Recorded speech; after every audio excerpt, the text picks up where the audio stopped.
that, getting hit multiple times coming out of that bike section. More drivers coming to blows.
Is the brake on your new pedal set not meeting your expectations?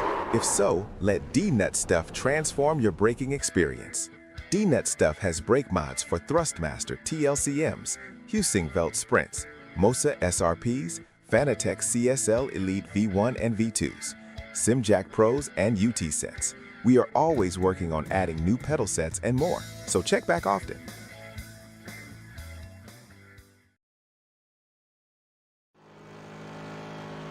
Does your feet hurt after a session of sim racing? Are you tired of the distraction from sore heels? If so, D-Nut Stuff has the solution for you. Our heel pads add support and comfort for your feet, so those long races are no longer painful. We can make a heel pad for pretty much any pedal set and even add your custom logo. So get one today. You won't regret it.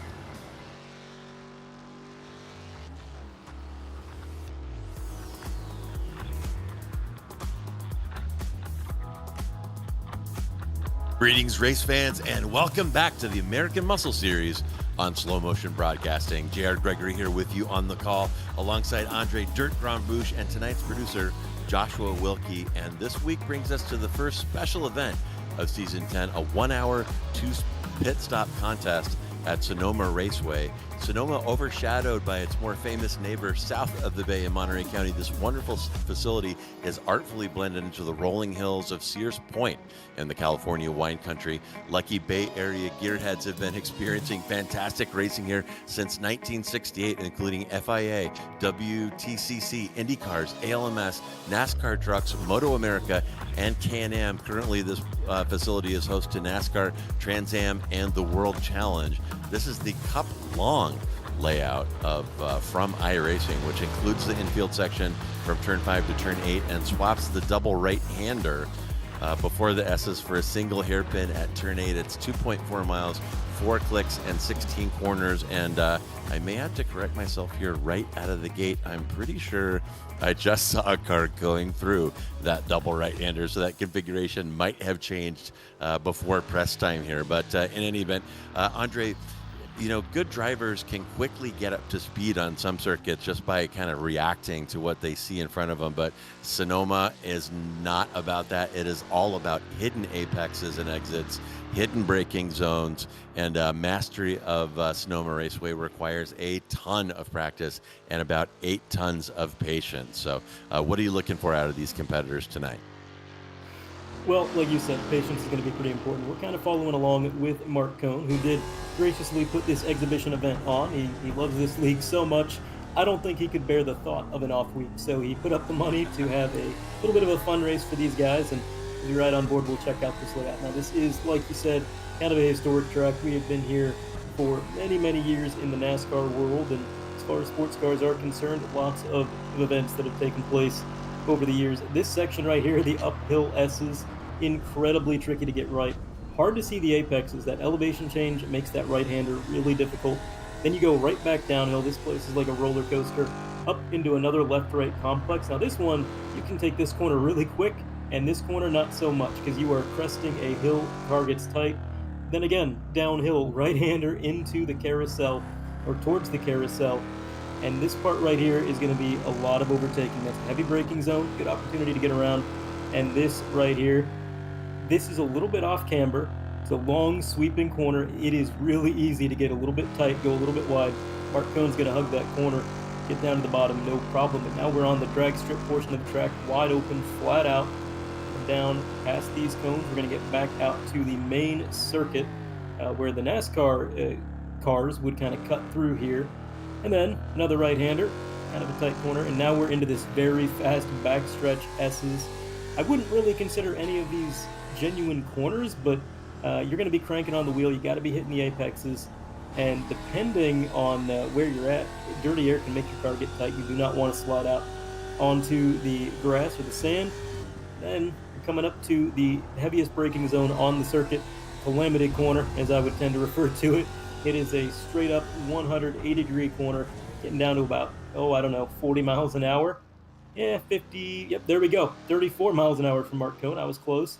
And then he's out and away towards the start-finish line. So the one thing you're noticing, JR, all that elevation change. We have a little bit of that usually week to week, but this track in particular is almost unmatched in that.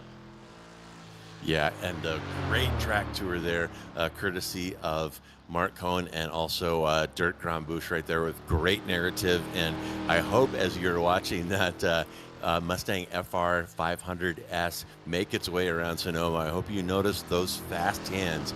When you are driving one of these things hard at a place like Sonoma, you are always on the ragged edge. You always have to have those fast hands to go quick opposite lock to keep the thing on the track, and really demonstrate really nicely right there. Some great camera work by our producer, Josh Wilkie. But as qualifying ticking down here, we're about 6 minutes in a 10-minute session.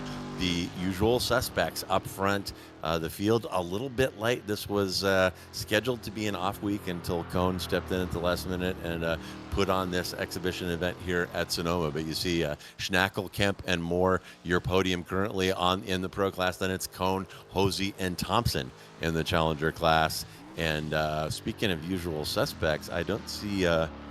where is Sicchetti? I thought I saw him. Oh, he's so far up, I overlooked him. He's running in P7. So it's Sicchetti from Brooks from Cossack in your AM class. And Sicchetti, There's going to be some government hearings on Sachetti's placement in the amateur class, as he has been lingering around the bottom of the top 10, ostensibly in the bottom class, but obviously not. And as we ride along with Sacchetti right now, you can see that I lied to you before. We are not using the hairpin at turn 8. This is I think what's referred to as the sports car configuration. So this would be the IMSA configuration, not including that hairpin, instead that double right-hander. And man, oh man, this part right here is such a rush. They have the track rises up right over that super fast left-hander car, gets very light, floats out to the edge of the pavement, and you just have to have faith that gravity is going to help you out and keep you out of the barrier right now. But here is Sacchetti, still sitting in P8, a mile ahead of the P2 runner. Looks like he has got, my goodness, almost 2 seconds on Andy Kosick sitting in P2. So as qualifying winding down here, as I said, usual suspects up top and the grid solidifying. Yeah, and I do want to take a moment to issue a class correction while these guys finish up their qualifying. All year, we've had Freddie Weaver labeled as an amateur, and he is actually in the Challenger division. I don't think he's here tonight. I don't see his name, at least, so he may not be taking part. But boy, there was some fuss raised in the Discord, so I want to clarify that. He is in the Challenger division, and we will correct that going forward. In the meantime, about a minute and a half left in this qualifying session. I don't think a lot's going to change. We are seeing a bit of separation that we don't normally see. 2 drivers in the 144 bracket, and a couple tenths back, Dave Moore, Super Dave Moore, 145-1. 4 tenths back to Marc Cohn, the race sponsor, going to be P4 as they run. But yeah, a little bit of separation, and I got to wonder, JR, does that kind of come as a result of this track being a little bit underutilized in the sports car rotations on iRacing? I know that in all reality, I see this come up more in the NASCAR and oval side of rotations than I do for sports cars. Do you think these guys are kind of on a learning curve here? Yeah, they absolutely are. The track tragically underutilized on the public servers, and full of nuance, and I can't overstate the experience of going through turn 2. The car lightens up right across the apex. You cannot see the apex. You cannot see the exit when you commit to the line going up that hill. The same thing happens immediately after. Quick left-hander turn 3, and then turn 4, very similar. So very, very tough to get to squeeze the last couple tenths out of this particular track. A lot of high risk and mixed bag in terms of reward here at Sonoma Raceway. So very, very tough track, and seat time makes a huge difference right here. And you're definitely seeing it in those qualifying results. Pretty big spread of times we're seeing out there for this exhibition run. But we're going to have this starting grid for you here in just one moment, and bang, there it is. It's Kemp next to Schnackle, David Moore next to Marc Cohn, who is P1 in the Challenger class, then Fench next to P2 in Challenger, Hosey, Matt Thompson is P3 in Challenge in 7, and then Sacchetti P1 in AM in P8. Then it's Labano next to Taylor Ballant. David Fernandez will line up next to Brian Kennedy, and that will get you to P12. P13 going to Andrew Bailing. Michael Brennan going to be P14. Ed Santinelli going to be in 15th. Brandon Smith in P16. Aaron That Face Bray going to be P17. Matthew Gazenda P18. 19 and 20 going to be Mike Neekum. D-Nut Stuff, of course, a big league sponsor, helped out putting on this event as well with Marc Cohn. Mark Royce going to be to his outside P20. And to get you to 24th, it's Jeff Andrus, Andy Kosick, Dave Blair, and Scott Brooks.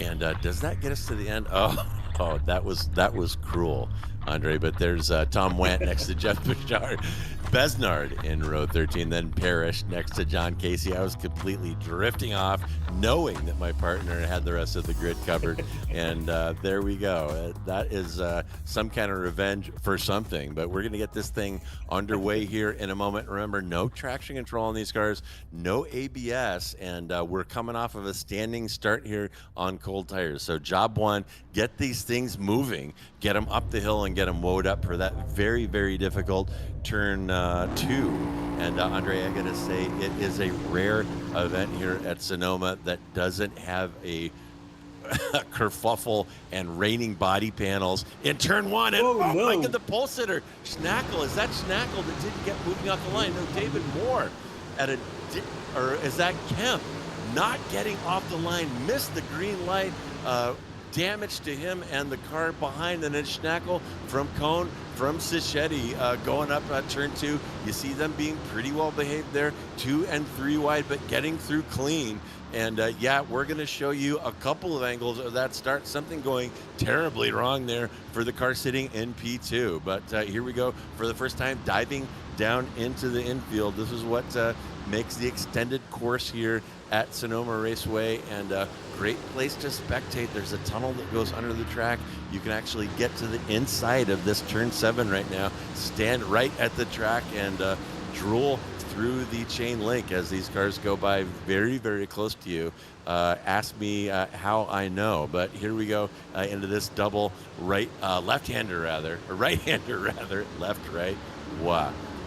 Before the S's, and we're gonna get our first lap completed here in just 1 second. And don't forget, 1 hour race here, a little longer than usual, and we're looking at 2 fuel stops in this one. And pit stops, as we've seen, can definitely influence the strategy in the long run in these races.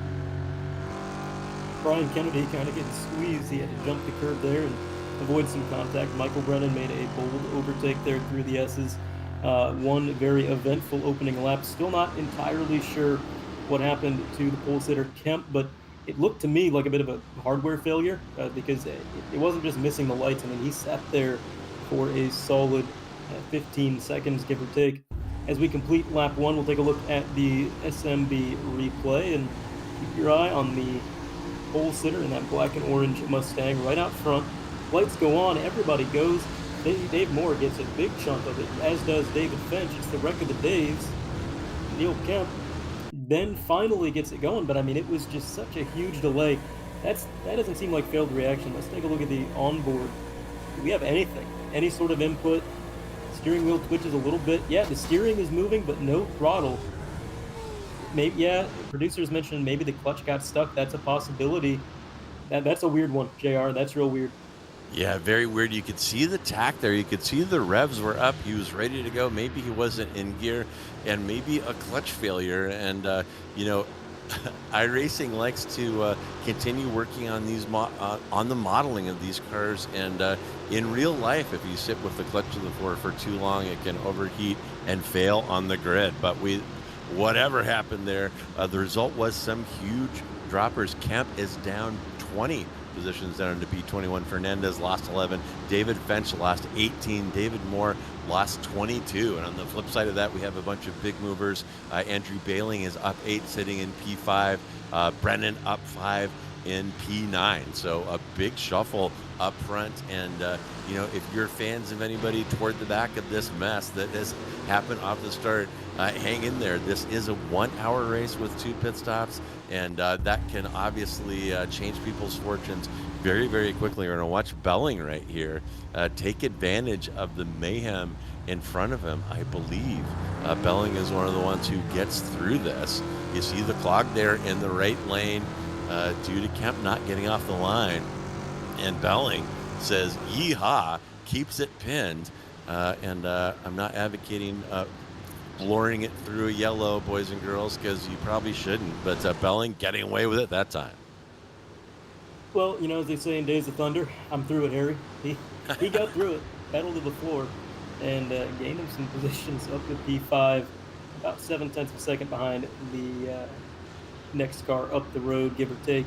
Now back in through the carousel, kind of following along with Matt Thompson, Chuck Labano behind him. A few of these drivers up a few positions, benefactors of that early race chaos. And you're exactly right about this race kind of giving these guys a chance for a comeback. It is a long race. There's going to be some attrition. I would not be surprised to see some single car issues, drivers getting off track, getting spun around.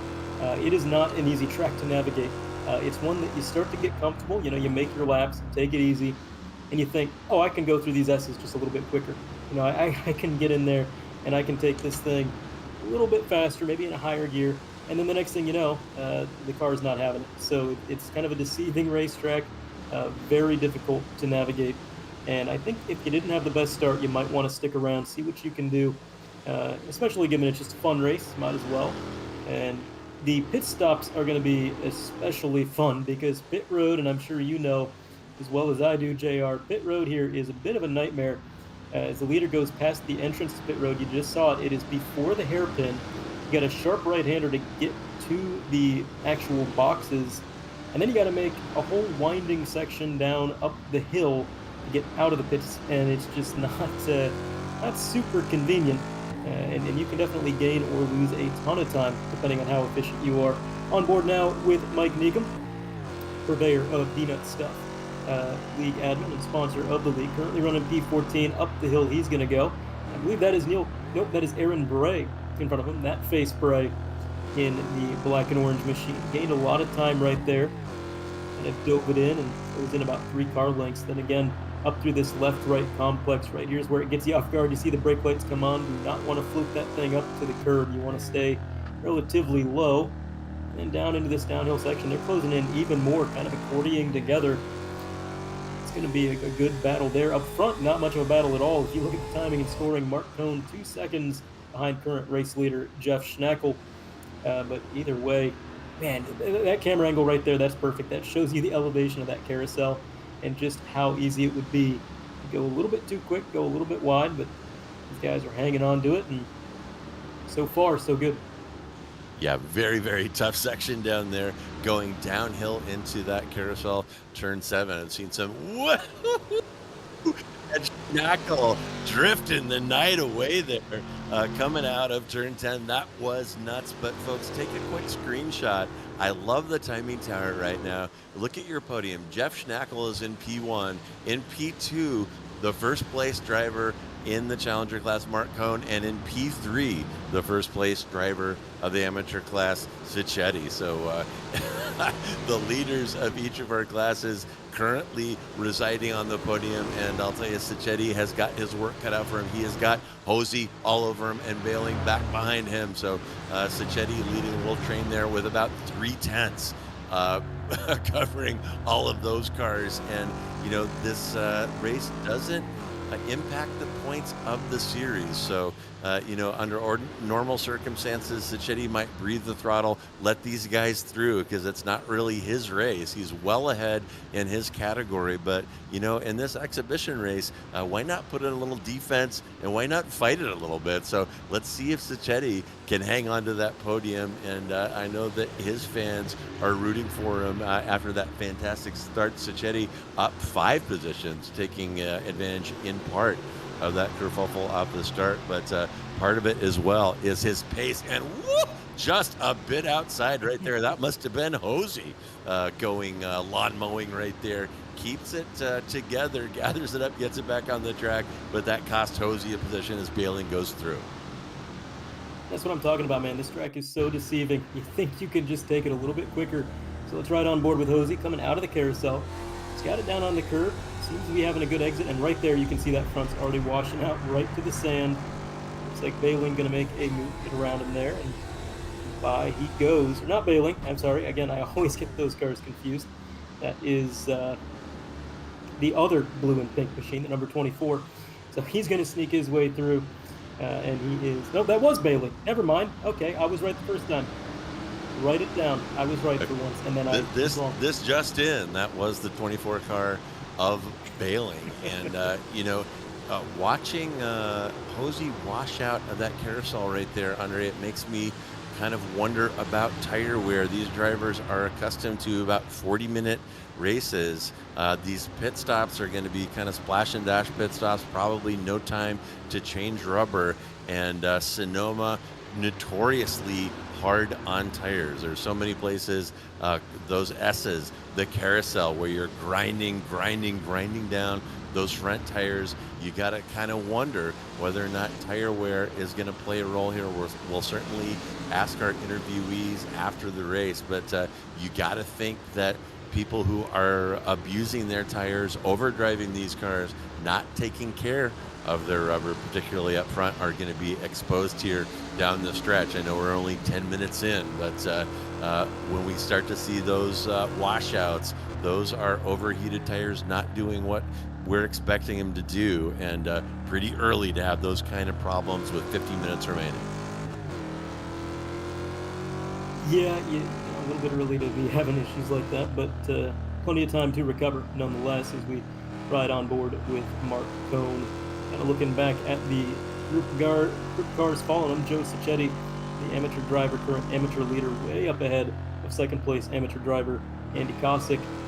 This is kind of a train of cars bailing behind, and a little bit of a split to Hosey and Ballant, but some names up front that having really good nights that we haven't really seen have this kind of pace. Charlie Hosey's looked good, but he's not really had the track position lately. Now he's up inside the top 5 and really seeming to like this place. It's working out for him, so we'll see how that goes as the night progresses, but a little bit more endurance than usual, so that's another thing that we maybe don't usually see.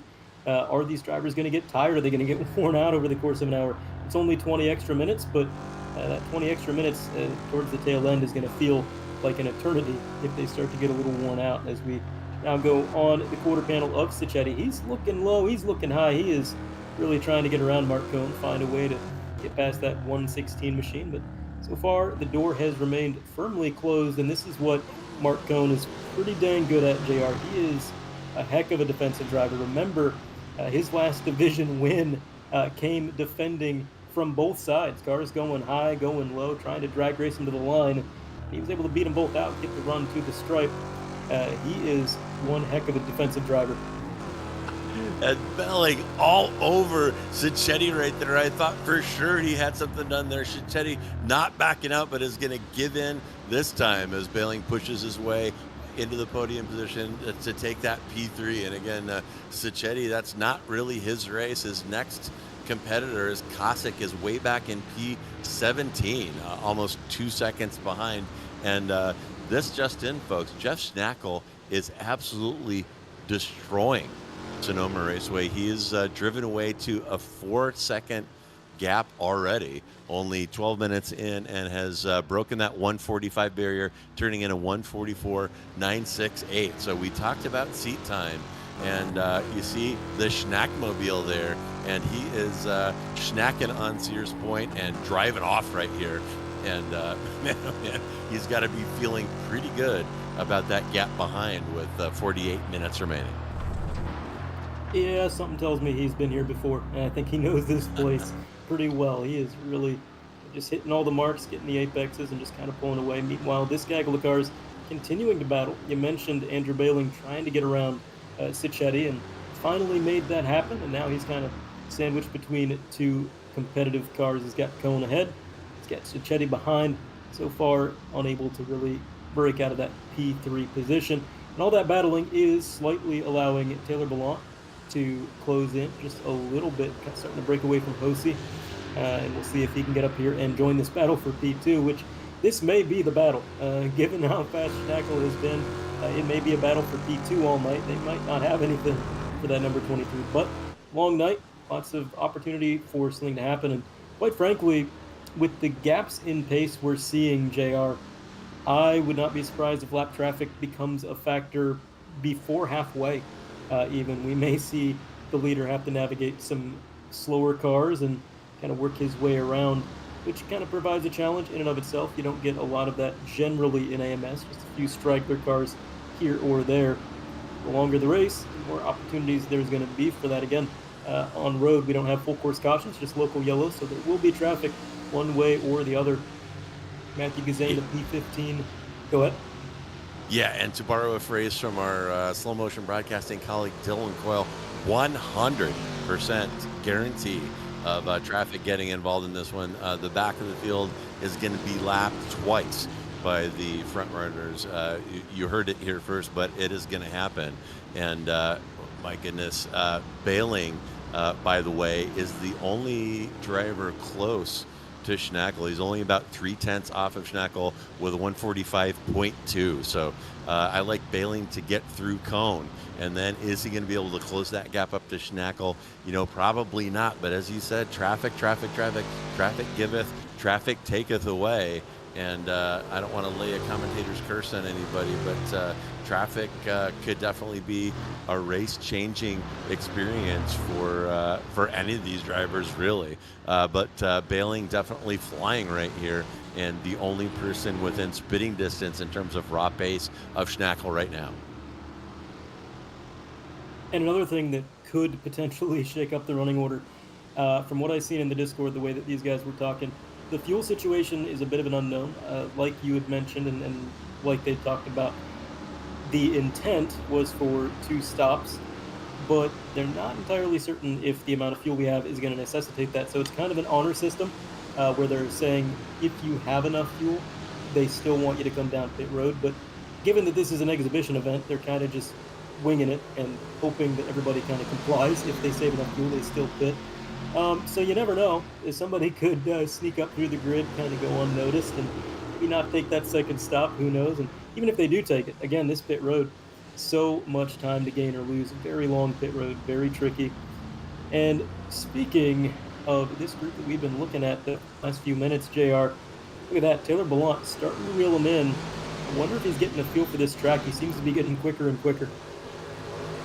Well, yeah, and how often do we see that happen? We've already had an hour and 10-minute practice session. We've had a 10-minute quali, and sometimes you just don't have time to put the time in during the week, but things start to come together for you during the event. And like I said, as we sit here right now, these drivers have almost 90 minutes of track time. And if you're used to showing up at a track and kind of getting the feel for it, that is kind of the sweet spot where things start coming together, and you're seeing Behling getting stuff going, and there it is. There is a little dive down the inside of Cohn by Behling inside of turn 7, making that look easy. That's such a tough spot right there.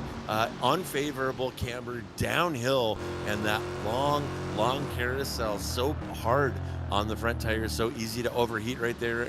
And man, oh man, Behling making that look easy. And speaking of easy, now all Behling has to do is come up with another, I'm going to say a half second a lap to reel in Schnackle. But Behling should not be hanging his head. Here is a replay, by the way, of that sweet move down the inside of the carousel. And I'm not sure if Cohn let him through there or if Cohn didn't think he was going to be able to get traction on the inside there, but Behling definitely did. And Behling, the hard charger, tip of the hat to him. He is plus 11 right now, Andre, to put himself up into P2. Yeah, that is quite the improvement. Again, a lot of those positions coming from the early race chaos there with Neil Kemp not getting out in the way. But he continued that charge, passed a few more cars under race conditions, and got all the way up into P2. So currently 2 pros leading the field, and Marc Cohn in the Challenger. Joe Sacchetti, P5, leading amateur division, and this is a battle. Taylor Ballant has just been picking up pace, like we mentioned. He got around Sacchetti. He is now on the bumper of Marc Cohn, trying to find his way around. I think he's got the speed. He's just got to be a little patient. We talked about that patience.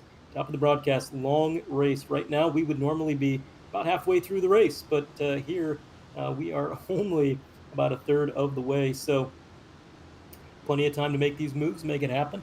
By the way, next week on SMB, American Muscle Series at Homestead A, going to be some usual time at 9 o'clock, and we are going to be running the usual 40-minute race, a little bit shorter than tonight.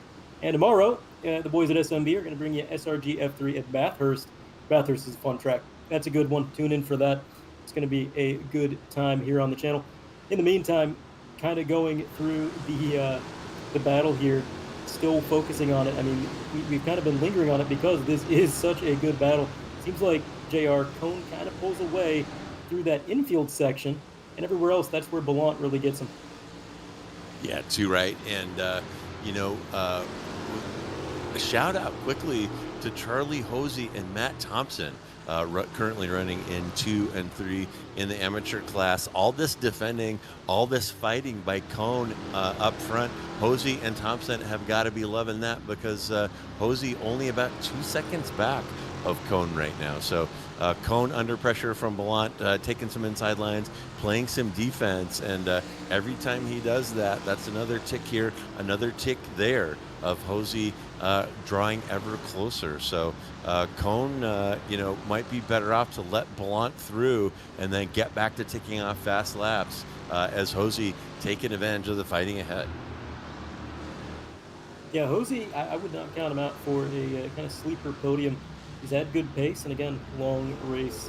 We do have some takers down pit road for the first time tonight. Chuck Labano, and he is going to be taking left sides. We did see if the right sides went up first, but we do know for a fact he's taking lefts. And I mean, that could be a strategy. This track is more right-hand turns than left, so maybe just taking those left-handers and seeing what you can do with them.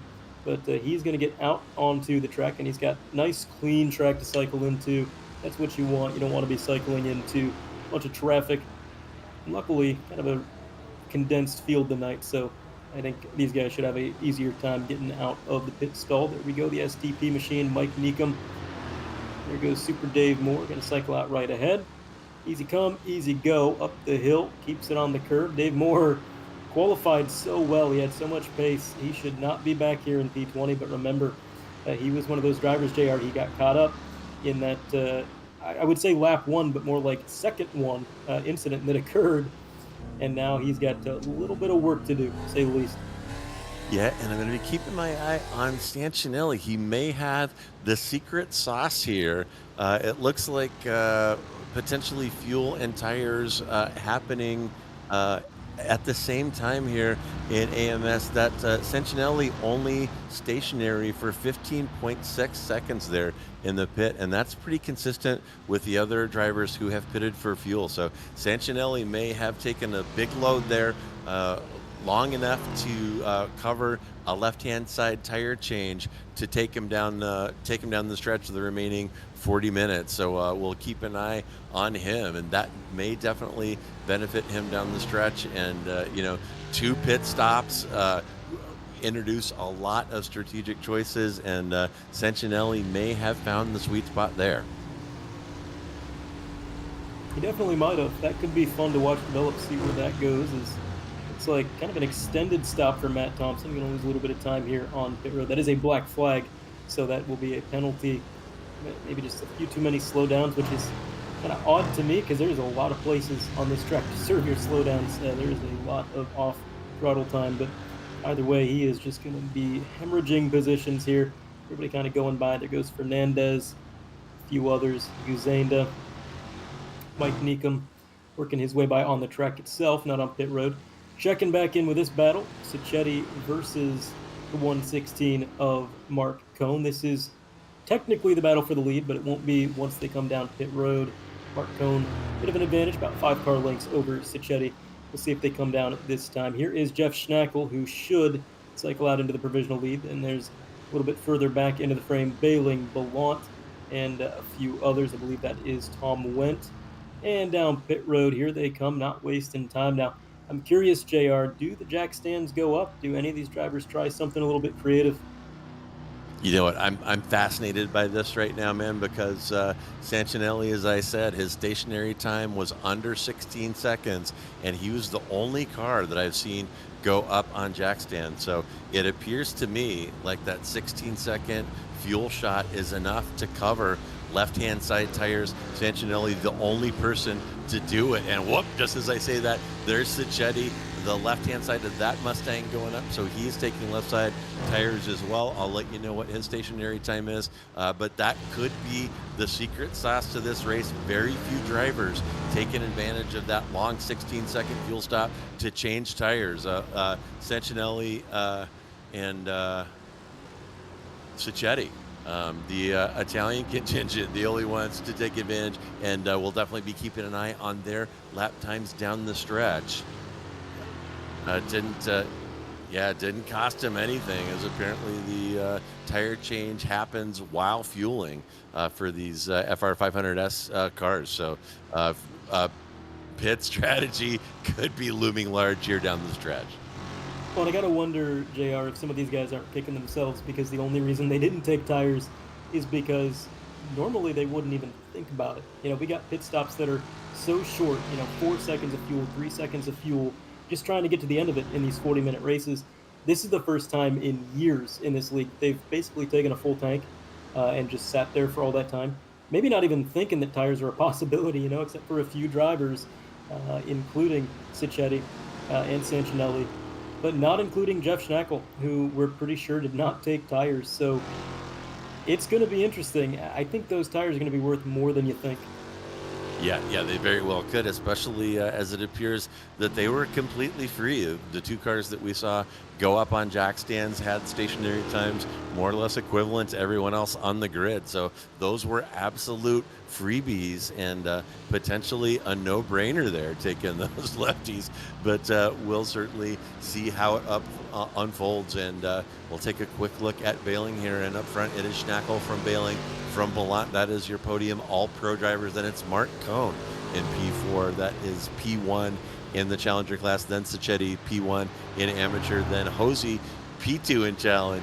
And P6 overall, followed by Brennan, Kennedy, Labano, and Sancinelli in P10. And we're going to take a look at Baling here in the pits.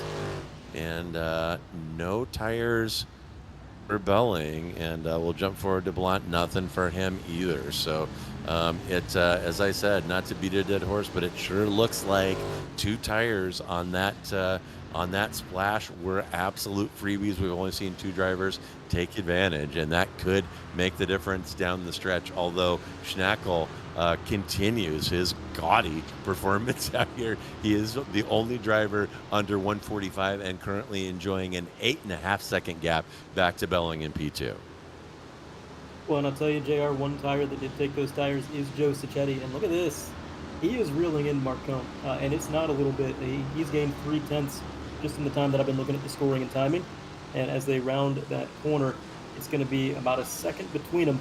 So he is closing in a little bit. You can see through Sector 2, gained about 0.2 there. Sector 3, just barely in the positive. So, oh, no, that's not going to help you. Well, no, that will help the gain. It's just not entirely legal. That is, his own S is probably going to get a slowdown from that. So call it off, boys. The battle is off, at least for now. He's going to have to serve that slowdown.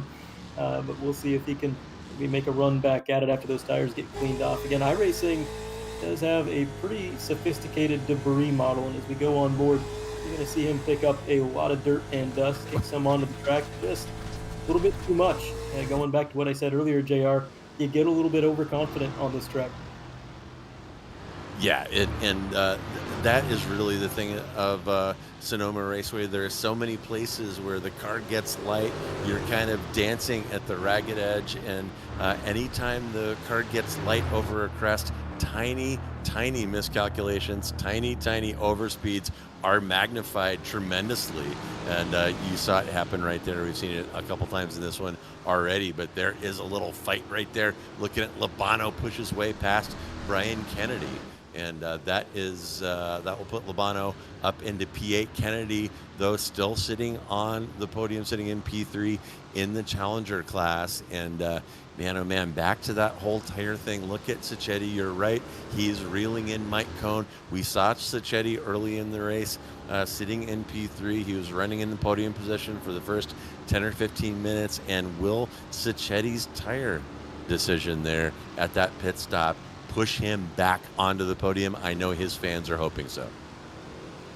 They're definitely hoping so, but I think that runoff where he got into the sand cost him quite a bit of time. And the thing about fresh tires is you got to use them when they're good. The further you go, the more you start to hit a plateau. Yeah, Marc's been out on these tires the whole race, but there kind of comes a point where you stop losing time and it just kind of evens out, and you get to it sooner than you think. So if you got fresh tires, you got to use them while they're good.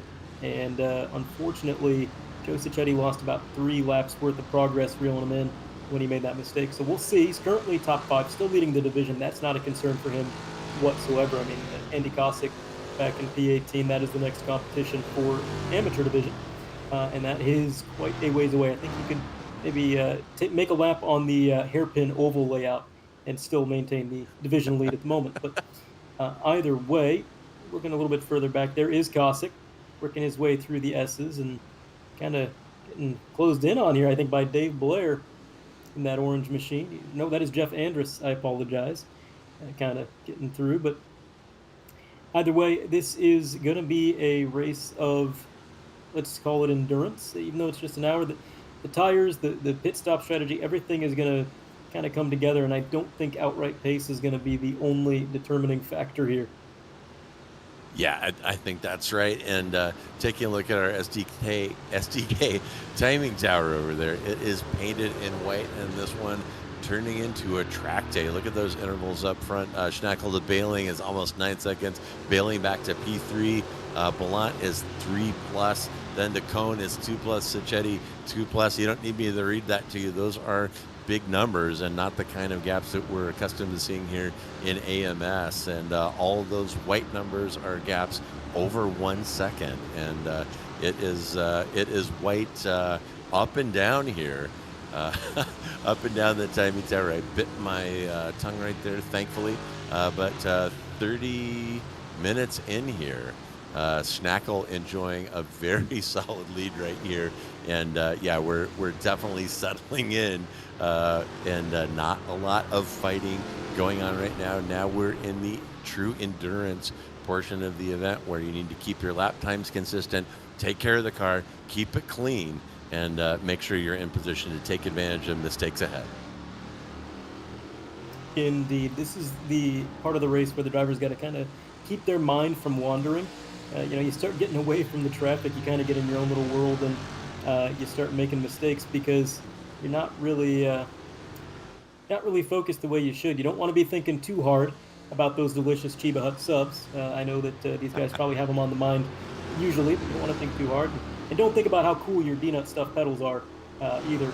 Those accessories, I mean, they are cool, but you don't want to be distracting yourself when you should be out here turning these laps. There's an overtake for position. Matt Thompson, the deep dive, that was about, 40 feet further into the braking zone. Yeah, absolutely. And that is Blair kind of letting that happen. He saw the writing on the wall and decided this is an endurance event. There's a half an hour left, and not worth fighting right now, as taking care of the equipment, as we've said over and over, may make a big difference down the stretch here in this 1 hour race, particularly among those drivers, the majority of drivers who have not taken tires. And at the 32-minute mark, it is Schnackel from Bailing, from Ballant up front. Those are all pros, and it's Cohn from Sacchetti, from Hosey, Brennan, Labano, Kennedy, and Sentinelli rounding out your top 10. And not a lot of fighting right now. We got Kemp trying to reel in Brandon Smith for P12, about a 0.3 gap. We got Cossack following Jeff Andrus, and David Moore following Tom Want by about 0.5. But otherwise, we are in full track day mode here at Sonoma. So if you need to go stand in the beer line, take a bio break, whatever, now may be time. And I'm guessing things are going to heat up down the stretch. But as I said, now is that part of an endurance race when your crew chief is in your ear telling you just to keep it on the track, get in a rhythm, be consistent, and make sure the car is ready to perform for you down the stretch when you need it. Well, I'd hope not too many people are standing in line for concessions. I'll tell you, when you go to a road course, that is the worst part about going to a road course, is just how far of a walk it is to any concessions whatsoever. You got to be prepared, man. You got to sneak those snacks in. And, luckily, in my case, when you're in a wheelchair, they don't really check your bags. So they can say no beer and no snacks, whatever. They just kind of let me through. So pro tip there, if you're not actually in a wheelchair, I'll give you a pass to pretend, JR. You can sneak your snacks in. I'm not even really sure how to follow that up, but yeah, it reminds me of, you could probably use that to get a date if you let the person you want to date know that you have an ADA parking permit, and they won't have to walk as far to whatever destination you're headed to. But yeah, that is where we are at, folks. We're talking about parking right now because that's really about all the excitement that's happening here at Sears Point. There is only one quote-unquote battle. That is Kemp behind Neil Bray for P11, and everybody else is in track day mode at Sonoma. And don't get me wrong, I would love to be wheeling one of these Mustangs around Sonoma for an hour. I would do it in a heartbeat. I would be there in an hour from Portland. But things very calm right now in California wine country with about 25 minutes remaining. And this is kind of fun to watch too, because Neil Kemp he's moving. These are not slow lap times, and I think once he gets around Aaron that face spray, it won't take him too long to get up to Sanchinelli, to Kennedy. He's got plenty of time, still about half an hour left in this event, 26 minutes give or take. And yeah, I mean, qualified on pole, we know he's got the speed, but that incident early on had him all the way back to, I think, don't quote me on this, I think I seen him back as far as 21st. So kind of on the recovery tour here. I mean, if he can get back inside the top 10, that'll be one heck of a recovery, but he might take it further than that with these lap times he's posting. This is a good onboard shot as Aaron that face spray seems to like this track, just about outside of the top 10, showing good speed and a little bit of a wide entry to the carousel. This is going to allow Neil Kemp to close in a little bit.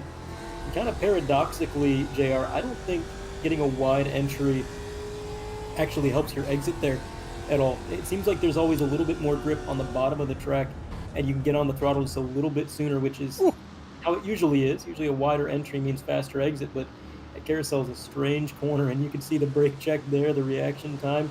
All the while, we count out Brandon Smith. Haven't said that name all night long, but he's right here with Neil Kemp. He's not really falling too far off the bumper either, so 3-car gaggle. That is David Fernandez further back in the 09 as well. But just kind of working our way through the S's, everybody trying to keep focused. And here is David Moore, another driver that was a kind of victim of that opening incident. He got quite a bit of damage. We've seen the fender fly. We've seen some body work come off of that machine. And I don't think it's been the same since. It looks like he's got a lot of it repaired, but had to sacrifice some time to do so. And around Dave Blair he goes. So Blair kind of going the wrong way. You know, we're looking at these drivers gaining positions, but Blair, he was passed by Thompson, passed by David Moore. Are the tires going away? Do you think maybe he just kind of cooked these a little bit early, or is he just kind of taking it easy? Yeah, Blair could be losing faith in those tires, and what a brave move by Moore around the outside there over the rise. I mean, that's one of those places where you're just kind of praying. The car's getting light. I think I got it. I think that suspension and tires are going to keep me between the white lines, but you're not really sure until it's too late to do anything about it. So some very good work by Moore right there. And, good point on Neil Kemp. Kind of forgot about him.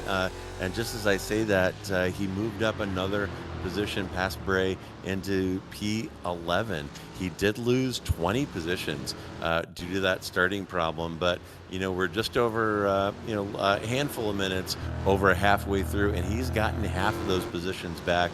His fast lap is a 1:45.4, which is only 0.6 off of Schnackel, who has completely lit the wick up front. But my point being that despite the traffic, Kemp putting down some very, very good lap times. And I think you're right. I like, I mean, it's not hard for me to say he's going to make the top 10 as he's running in P11 with 22 minutes remaining. But I think top 5 is, conceivable for Kemp. And, we talked about traffic before, and we're getting very close to that now. It looks like Besnard has already been lapped by the leaders. David Finch will be the next person to be lapped, and he is about 15 seconds ahead of Schnackel currently with 22 minutes remaining. So there's a few cars back there in that area, and certainly a lap traffic going to play a role down the stretch here.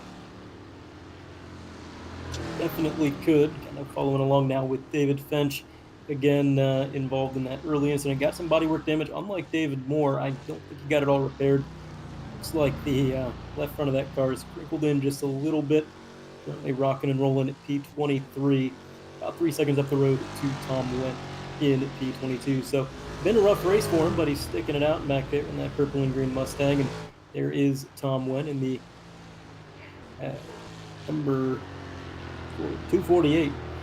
No, I'm sorry, not 248. That is 228. A Havoline machine. He is headed down towards the carousel, and again, such a tricky part of the track. This entire track is tricky, and the further strung out they get, more often La La Land they start to go, their minds start to wander. That's where the potential for mistakes creep in. But we do have about 20 minutes left in the event, so 2/3 of the way through. These guys are getting tired. Relief is on the way. Still got to keep at it. Joe Sacchetti has continued his march up towards Marc Cohn. He was as far back as 2.5 seconds after that brief off-track stint. Now, look at those differentials. Sector 1 got a 10th there. Sector 2, 10th and a half. Sector 3, about half a tenth. He is reeling them in little by little.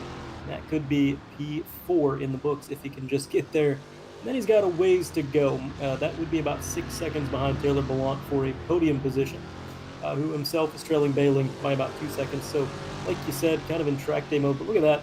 Lap 22, he gained 0.7 of a second.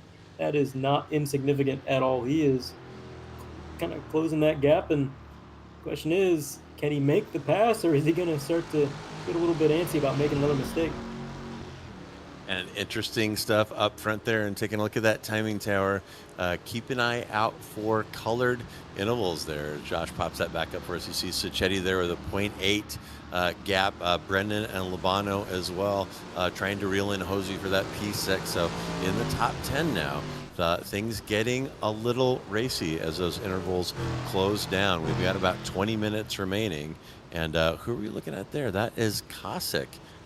Pitting a little on the early side, it appears, but he was stationary for about 16 seconds, which is consistent with our early pit stop. I had kind of thought that the second pit stop might be a small splash. Not sure what Kosick took on in his first stop, but interesting if fuel becoming an issue right now with about 20 minutes remaining.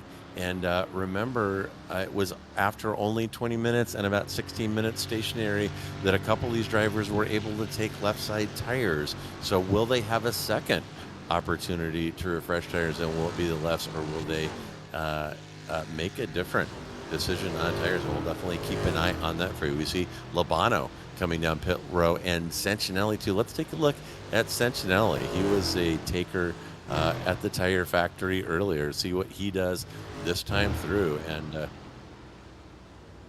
it looks like Labano has rolled through his box. He has become that guy, and there is, what are we looking at now? There's Sancinelli. No jacks coming out, so Sancinelli happy with his tire situation that he had going.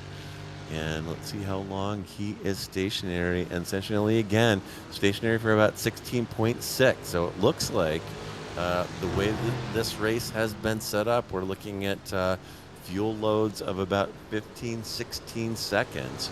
And it is and there is a car up taking right-hand side tires. Who is that STP car? That's Nickham, who is taking right side rubber, interestingly. And you know, the rights are doing some work out here. I'm looking at my track map, and Nickham might be thinking about turn 7, that long carousel where we've seen a couple of people wash out, and he might be defending himself against problems there. So keep an eye on Nickham, as he might have superior grip there in that infield carousel. And we got the race leaders down pit road as well. Here comes Schnackle getting that car serviced. Black flag for Bernard. Not sure what happened there. Looks like race damage with the meatball flag, but no tire. Well, no, we were going to say no tires, but then the jack stand goes up on the left-hand side, and it looks like Schnackle has decided to schnack on some rubber, see if he can get that thing out and away. There's Taylor Ballant, Andrew Bailing. Makes it a lot simpler when there's only one of these blue and pink cars, because now I know every time it's the right one. Out and away, pretty short stationary time, it would seem. I don't know how he got out and away that quick, if that was a bit of an underfuel or what was going on there, but there goes Ballant. There is Charlie Hosey. Pit road, a very busy place, and this will be the final stop for all of these drivers. Here comes Neil Kemp, who was on the recovery charge as well. There's Aaron That Face Bray. All sorts of drivers getting down by those easy up tents, getting fueled up, getting tires. Looks like no tires for Neil. Decided he didn't need no stinking tires. Nope, it did. He was up on the jack. I couldn't quite tell from that angle. So, interesting, JR. We're seeing some drivers that did take tires opting not to. We're seeing some drivers that did not take tires now deciding to take them. So, make of that what you will. Yeah, and we're going to be talking about tires with some of these drivers during our post-race interviews, to be sure. But a good catch by Josh, who noted that Bailing picked up about 3 seconds there, is under 14 seconds stationary for him as he comes out back on track in P6. That is a +7 for Bailing, and be interesting to see what unfolds for him down the stretch. And looks like everybody, well, actually, Cohn, Sacchetti still owing a pit stop, Brian Kennedy as well, and Jeff Andrus. So we've got those 4 cars from the top 10 needing to come in. Once they come in, it's going to be, looks like Schnackle from Bailing, maybe on the strength of that quick pit stop from Ballant from Hosey. So a major reshuffling here, potentially, once this pit cycle is completed. The one constant, though, is that Schnackle actually, wow, would you take a look at that? Oh, no, I'm sorry. That Kennedy owes a pit stop still. So Schnackle's somewhat gaudy gap to Bailing has been reduced on the strength of that Bailing pit stop. Only 2 seconds now after this pit sequence completes, Andre. Yeah, that really shuffled things up quite a bit. And meanwhile, Marc Cohn is saying, I don't need to stop. Can we check his roll cage, make sure he doesn't have any fuel line coiled up in there to kind of go a little bit further? Because he is just taking this thing way past the 40-minute mark. Pretty much everybody else, save for Brennan, Kennedy, all those drivers, everybody's come down pit road. So Marc just leading some laps, getting some camera time out here, enjoying the open air. Unfortunately, going to come to a close when he's got to come down pit road. But either way, in good track position, definitely looking at a potential podium or at least a top 5 on the night if he can keep up the pace that he is running. But I cannot imagine he's going to go much further than this lap as he rounds this kind of right-hand kink turn, just a blip of the throttle, and then down into the pit. So he is going to come down this time. Now let's see, does the watchman take some tires? Is he going to take the right sides, left sides, or none at all? How much fuel does he take? Because he went a little bit further, JR. So what that means and what that tells me is he doesn't have to take as much fuel to get to the end. I mean, he's gone a little bit further than everybody else, so maybe a shorter stop on the horizon. Yeah, Cohn should be short this time. Last time he was in for 17 plus, so he got about a second or 2 seconds more fuel than anybody else, which allowed him to go a little bit longer. We'll take a look at Cohn's stationary time as it's ticking, but it should be short. And right now he's got Taylor Ballant coming up, reeling him in here. Ballant is going to get through, but Cohn this time 13 seconds stationary. So his longer stop initially definitely got him out of there quicker, and Cohn is going to come out in P4 and an easy P1 in class. Or I may be overstating that a little bit here. Let me double check these gaps. And a couple seconds. So Cohn has got 3 or 4 seconds on Hosey, P2 in challenge currently. And Sacchetti, again, sitting pretty in P5, P1 in class. His next competitor is Cossack. And my gosh, almost a minute Sacchetti has reeled off on Cossack. So Sacchetti dominating again. And just maybe, Sacchetti might be misclassed here, Andre. He just might be, and I do like the kind of visualization of that short stop that Marc Cohn had, because it was about 0.7 of a second between him and Sacchetti before they came in. But with that shorter stop, he got himself a 3-second buffer, which is not bad at all. A little bit of room to breathe. Now Sacchetti might reel him back in. He's been pretty quick on the night, but really only about 12 minutes left in the event to make anything of it. And here's a battle about Mr. Labano, and let's see, who is that with him? Is Kennedy in that purple Thunder Machine, number 111, getting through the backstretch S's. And these two have been together quite a bit tonight. We haven't really mentioned it, but it seems like every time we pan to one or the other, they're pretty much in lockstep with one another, just bumper to bumper, door to door. They kind of been trading positions. I think Kennedy got around Lobano at one point, and Lobano took it back. So a good battle here just inside the top 10. And that Lobano showing the compliance of the suspension on these Mustangs, testing those curbs to make that pass happen. And here comes Brennan with a drive-through, and that is going to shake up the top 10. Brennan has somehow picked up a penalty here. Could be speeding in pit lane, could be incidents. Probably the former, though. Sears Point, not really one of those traps for incidents. So that is going to shake up the top 10. Brennan will drop down to P12 at least, with Brandon Smith coming with a full head of steam down the pit straight. He might have a crack at him as well. And that is going to promote a couple of cars. That'll promote Kennedy, that'll promote Kemp, and Sancinelli will find his way into the top 10 by virtue of that penalty. Yeah, not a bad progression there, kind of the benefactor of other people's misfortune. But you'll have that in an hour-long event. It's going to be a bit of attrition. There's some side-by-side action as we come out of the hairpin down towards the start-finish line. The walls narrow up quite a bit there. We've seen some interesting moments on the NASCAR sides of things on this very part of the track. Coming up the hill there, got a bit of a replay. See what happened between these two that preceded us, kind of following along. Just a bit of a overcooked, too much beans. The rear end kind of steps out, but he's able to gather it up and only sacrifices the one position. Tucks back in line, and I tell you what, when you can get the tires smoking in the hairpin and you only give up about a second or two at a time, that's pretty good, because that could be a race ender. You get in those tire barriers, they are not forgiving. They will eat your car up. They'll get you stuck on them.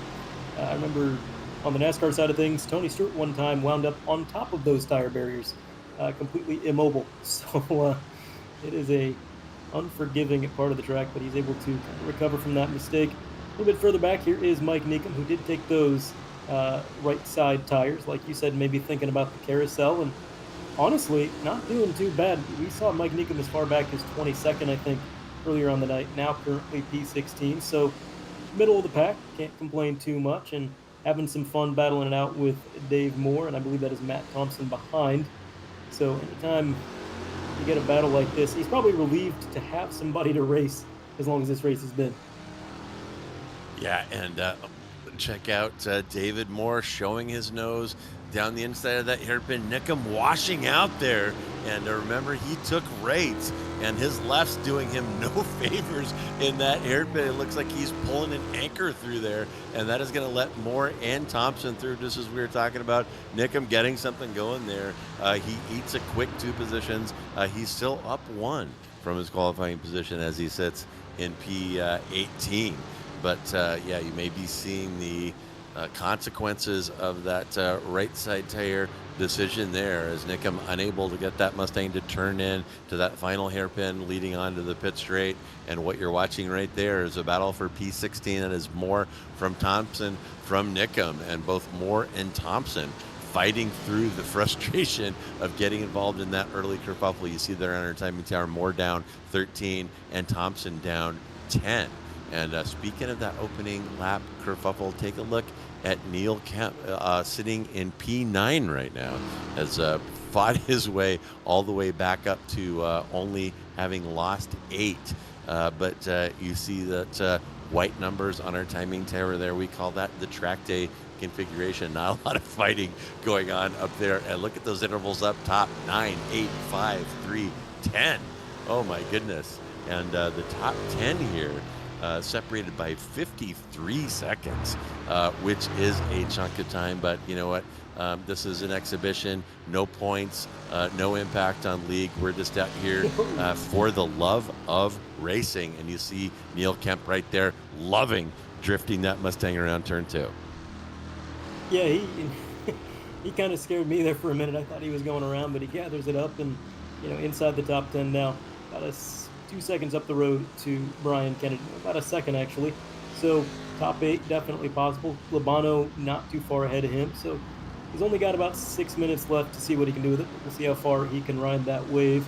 David Finch still kind of embroiled in this battle with Jeff Andrus. I haven't talked about Mr. Andrus too much tonight, but he's had a clean night. No damage on that Mustang, and can't really complain about that after 53 minutes of Sonoma. Not really. If the car comes home clean, you're doing well. And up the hill, look at that dive by Finch. That is Jaws rising to the water. He just closed in so much, so fast. And around he goes, I think, down low. That might be all she wrote. He's on the not preferred line here, but he will have the inside cresting this hill and into the carousel infield portion of the track. There he goes. Gets clear. That was a lot of time gained in a very short amount of track. Yeah, sweet move by Finch there in that Barney livery. Finch making Andres clench and just gave up that one when he saw Finch coming in hot into turn 2 there. And Finch wanting to drive away now. He's got about a 1.5 second gap ahead with about 5 minutes and change remaining possible to get something going here against Brandon Smith. And let me just take a quick peek at I'm sorry, that's Blair ahead. And yeah, looks like Finch has got about half a second of pace on Blair. So Finch may not be done here as he presses his case to try to get as close to the top 10 as possible. And look at that Mustang drift around turn 1.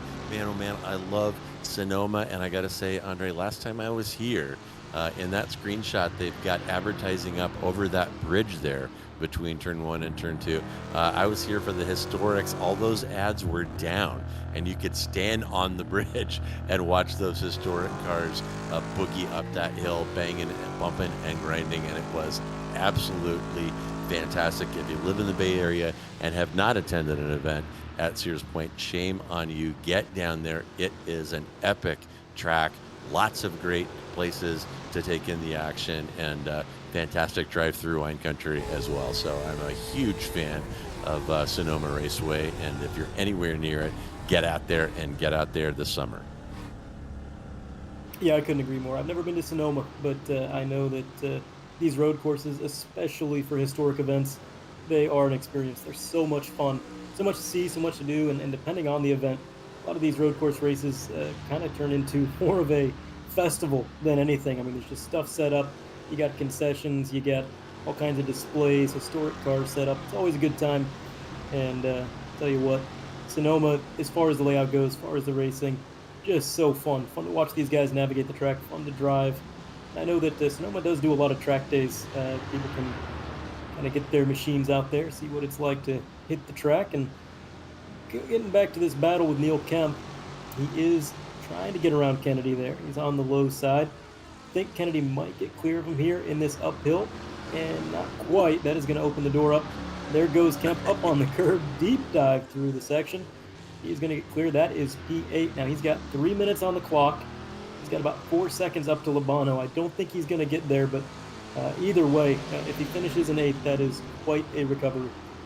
Wow, that's some nice driving by Kemp. Kemp winning the nut check there. Throw him up on the scale, Brian. I got you covered. And Kemp making it happen there through turn 3 and 4.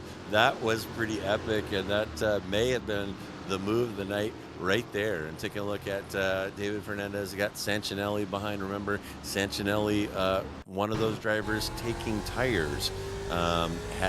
Hard to say in the big picture how that's benefited him, but Sancinelli is up 4 positions to run in P11 and is just outside the podium position in challenge. Back to live scenes. David Fernandez, P10, and he's about 8 seconds behind from Kennedy. Joe Cicchetti, driver who took tires on the first stop, he took left sides, then he took rights. So over the course of this race, he has taken 4 fresh tires, just at different times. Currently P5, unable to close the gap to Marc Cohn. I think after that pit stop, he realized the gap was a little bit too big and just kind of focused on hitting his marks there. But it is going to be an easy division win, as long as he brings it home. Meanwhile, Aaron, that face brake, kind of breathing down the neck of that 197 machine. Brandon Smith trying to press square to intimidate, get him to make a mistake, but he's not going to relent. He's going to hold that position to the line, and I believe next time by for the leader. I don't think the time's going to expire before he gets there, so it should be the white flag for Schnackle this time. He's on the penultimate lap, and it's just been, it's dominant when he's been the leader all night, JR, and we've barely mentioned him because, he's just gone. Everything's happening behind him. He has set sail 11 seconds the advantage, and I think, honestly, if he was pushing this car, he probably could have extended that lead even further, but once he got out to a certain gap, he just kind of laid back, maintained. No reason to get too overly excited about it. This will be the white flag as he crosses the stripe. We're going to ride on board and see it with our own eyes. There it is. Barney's got it in hand. One more time around, and it may as well be a parade lap. You can just kind of coast around this place.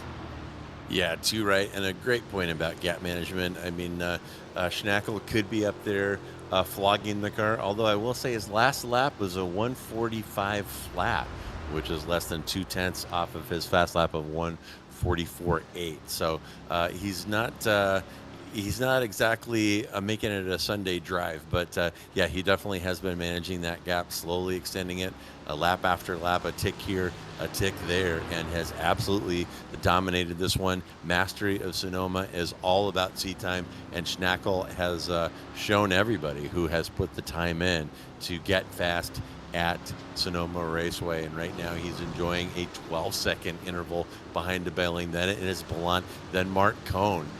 Huge gaps up front everywhere. Marc Cohn is in P1 for the Challengers. Sacchetti still sitting in P1, P5 overall, and that is P1 for the M's, and Sacchetti over a minute advantage on the P2 in his class Kasich back in P20. But yeah, some really good racing out here.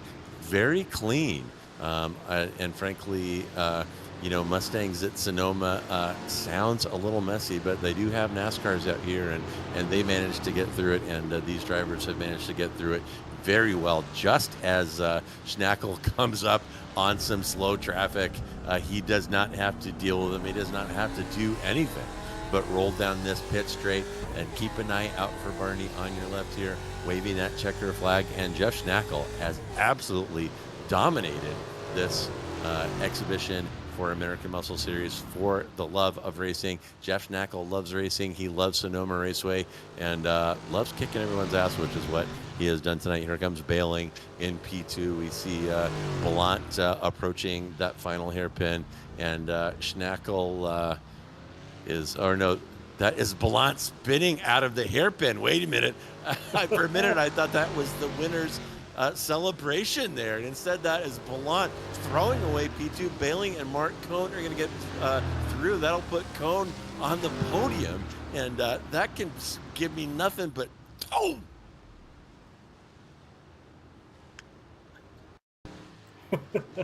Are you there, Andre? I cannot believe that. There he goes around the hairpin. Just too much beans. I mean, he just got on the throttle. Around he goes, trying to get it turned back around, trying to get it through the outside. Didn't want to cut down in front of anybody. And there goes Marc Cohn to a podium position in his own race. I don't think he expected that. I don't think anybody expected that. Certainly we didn't. We thought it was celebration time, but nothing to celebrate there about making a late race mistake.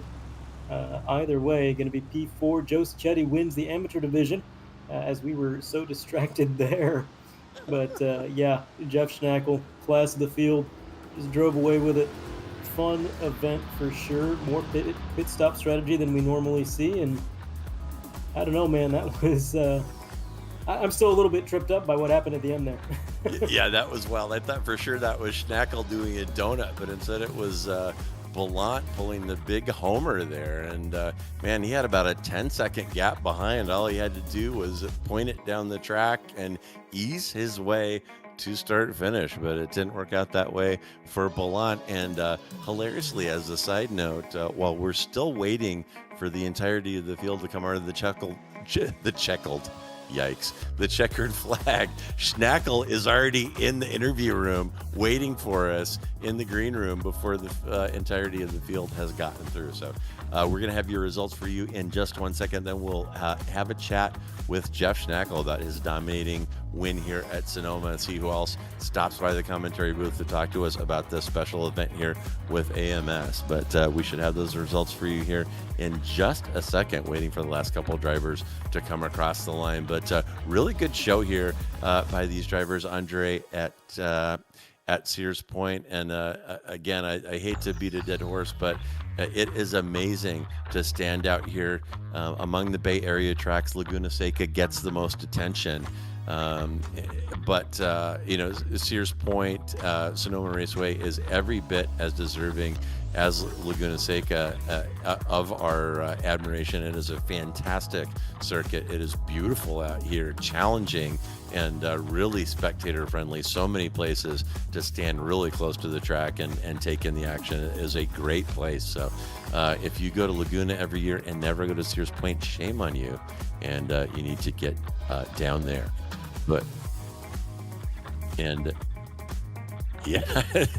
Josh enjoying the final moments of some rear tires on these Mustangs as we're having a little donut party, speaking of Homer Simpson.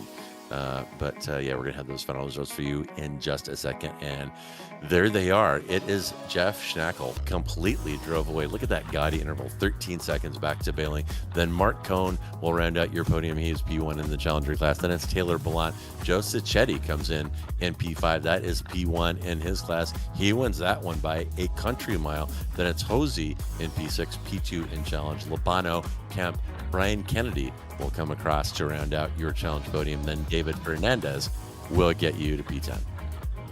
And as they set up some drags on the drag strip there, have some racing through the rest of the grid, and Ed Sancinelli going to be P11, Michael Brennan P12, Brandon Smith 13th, Aaron That Face Gray, top half of the field P14, Super Dave Moore recovers to 15th, Matthew Gazenda P16, Matt Thompson 17th, Mike Neekum going to be P18. Running out the top 20, it is going to be David Finch and Andy Cossack, and the rest of the field, Dave Blair, Jeff Andrews, Tom Wendt, Jeff Bernard, Scott Brooks, Mark Royce, Kevin Parrish. We're not going to forget him, John Casey, P28. That is your final running order, and he's doing a drag race, so I'm not sure this is safe, but JR, how about you have a word with our race winner? Yeah, I'll go ahead and bring in Schnackle, and thanks for rounding out the field there. I thought for sure you were going to stop at pair 27 and make me talk about John Casey, and woo, there we go, full air. And that one is going to get a 10, a 10, a 10, and a 2 from the North Korean judge. But let's go ahead and bring in Jeffrey Schnackle. And Jeff, my goodness, you laid the lumber down on your competitors out here. 13-second gap, completely drove away from the field, and never really threatened out there. So talk to me a little bit about your race at Sonoma, and tell us about your prep time, because in my experience, it is seat time that gets you speed at this track, and you definitely had speed out here today. Yeah, honestly, it's a shame what happened to Neil. I was looking forward to a good close race. We were kind of trading fastest laps back and forth during practice. So I don't know if he just had it in neutral and couldn't get it in the first there on the start. But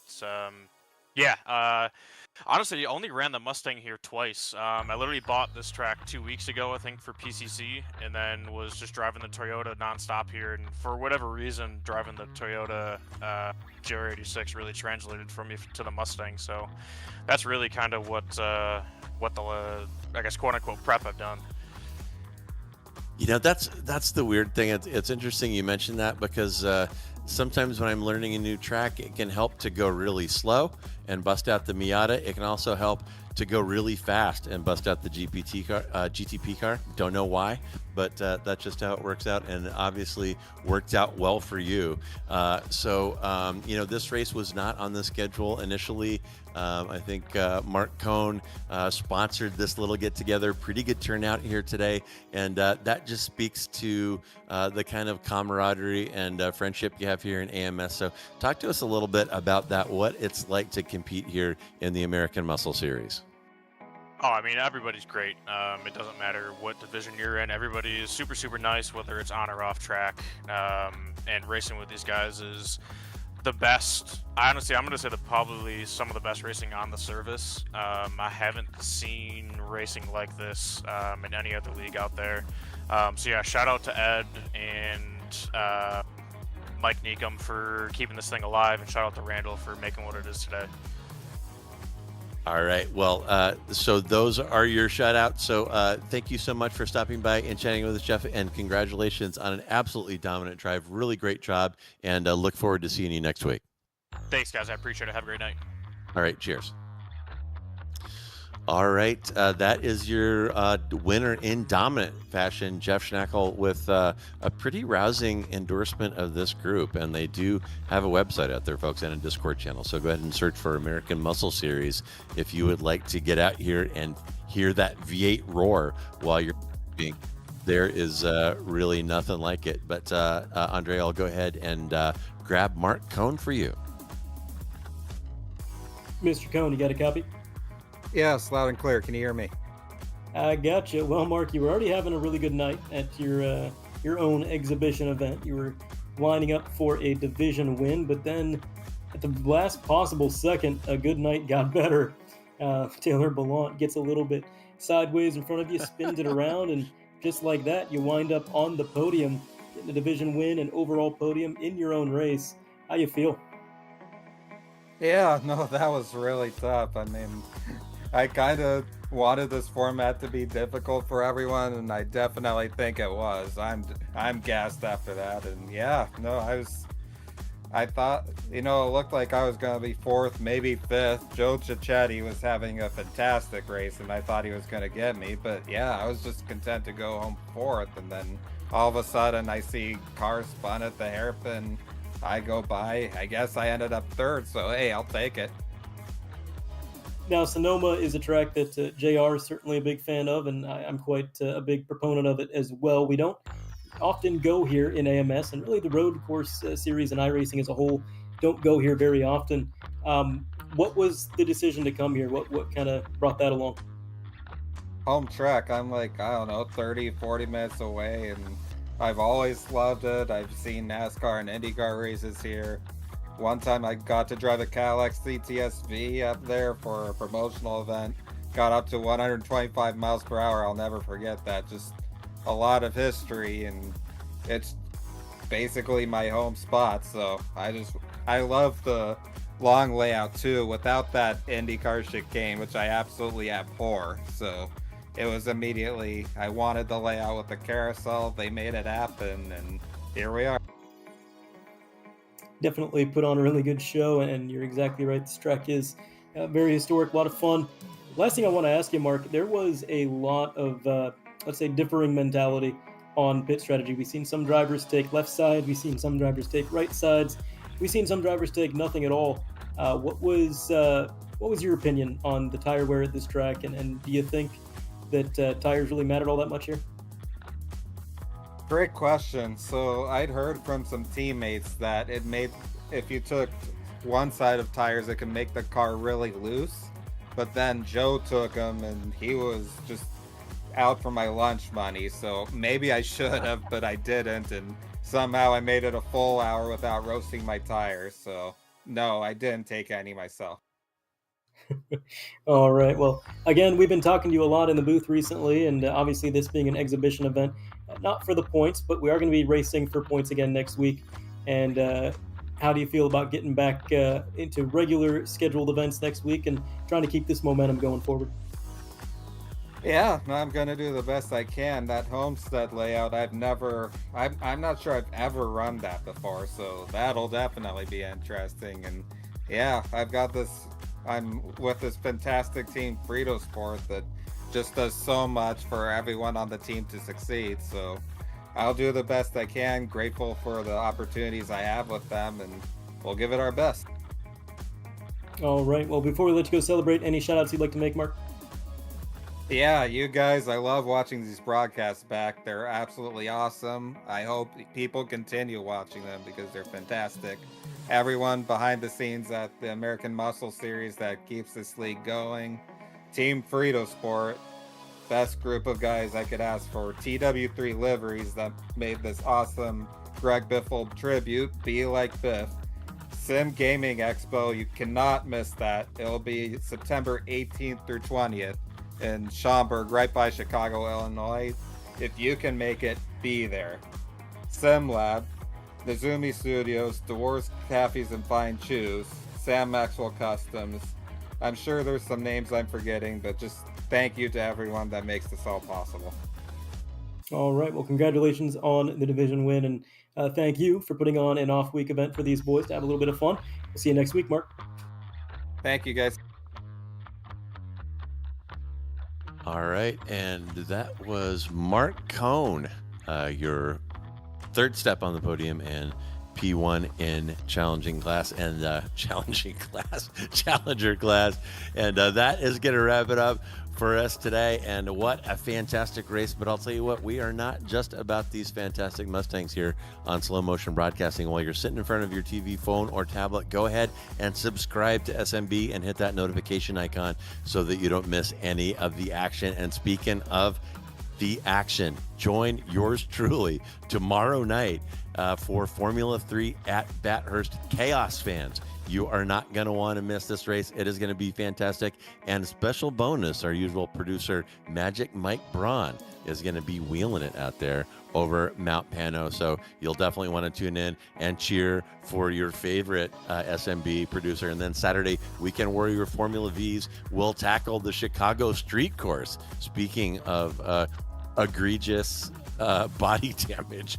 And then XSLR will run GT3s at Road America, Liberty Bells at Tsukuba. And 1 week from tonight, AMS returns to its regular scheduled programming at Homestead A. So I am J.R. Gregory. On behalf of myself, my partner, Dirt Grandbouche, our producer, Joshua Wilkie, and everyone here at SMB, thank you so much for joining us. Enjoy the rest of your day wherever you are, and we'll see you back here real soon.